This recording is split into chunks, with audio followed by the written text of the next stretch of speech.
विवाह संपन्न हुआ। आज से आप दोनों पति पत्नी हैं।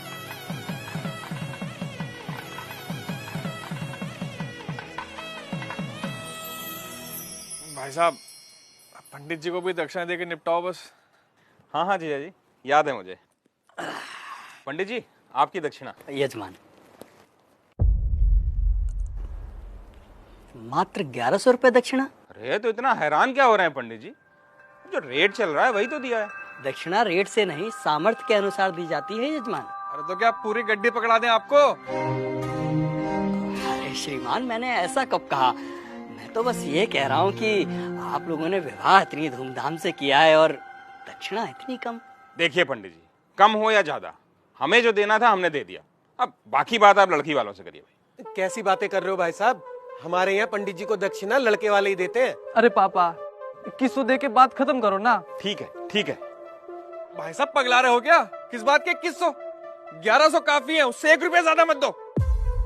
अरे जीजा जी, आप पंडित जी को देख नहीं रहे हो क्या? कैसे शुभ काम को अशुभ बनाने में लगे हुए हैं। अब दक्षिणा को भी इन्होंने भिक्षा बना के रख दिया है। बस यजमान बस, ये आपकी दक्षिणा लीजिए, रखिए इसे। लेकिन एक बात मैं आपको बता दूं, बिना दक्षिणा के कोई भी यज्ञ संपन्न नहीं हो सकता, क्योंकि दक्षिणा यज्ञ की पत्नी होती है और सामर्थ्य होने के बावजूद दक्षिणा ना देने वाले व्यक्ति को गौ हत्या के समान पाप लगता है। अरे यार, इन पंडितों का यही है, जरा सा कुछ कह दो फौरन पाप पुण्य शुरू हो जाता है इनका, और इनकी जेब भरते रहो तो सब ठीक है। सही कह रहे हो जीजा जी। अरे मजे तो इन्हीं के हैं, गद्दे पे बैठ के 2-4 मंत्र पढ़ेंगे, विवाह संपन्न हुआ कह के मांग लो मोटी दक्षिणा। बस, बहुत बोल चुके आप लोग, अब मेरी सुनिए।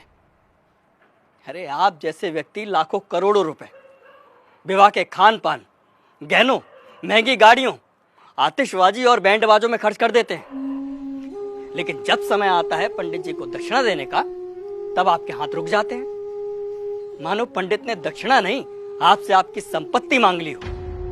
एक बात बताइए, यदि किसी विवाह में पंडित ना हो, फेरे और बाकी कर्मकांड ना कराए जाए, तो इन 56 भोगों, नाच गाने और शराब पी के हुड़दंग मचाने से विवाह संपन्न हो जाएगा? नहीं होगा, क्योंकि विवाह में इन सब का कोई महत्व नहीं होता।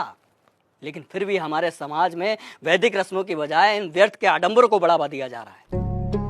विवाह में फला बैंड आएगा, मेगा फार्म हाउस होगा, विवाह में आने वाले बारातियों को क्या और कितना शगुन देना है, इसकी तैयारी महीनों पहले शुरू हो जाती है। और मंडप में अगर पंडित सुपारी मांग ले तो आप कहते हैं कि अरे पंडित जी भूल गए। क्या यही तरीका होता है विवाह का?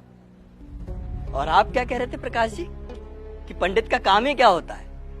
आराम से बैठ के 4 मंत्र पढ़ देना और दक्षिणा के लिए हाथ फैला देना।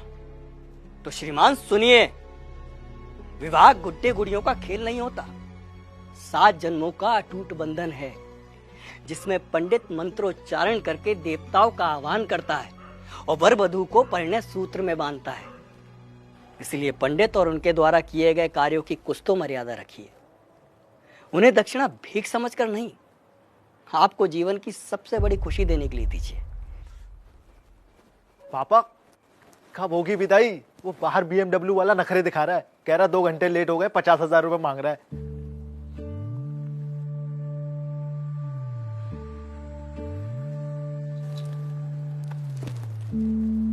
ये तुम्हारे विवाह की दक्षिणा।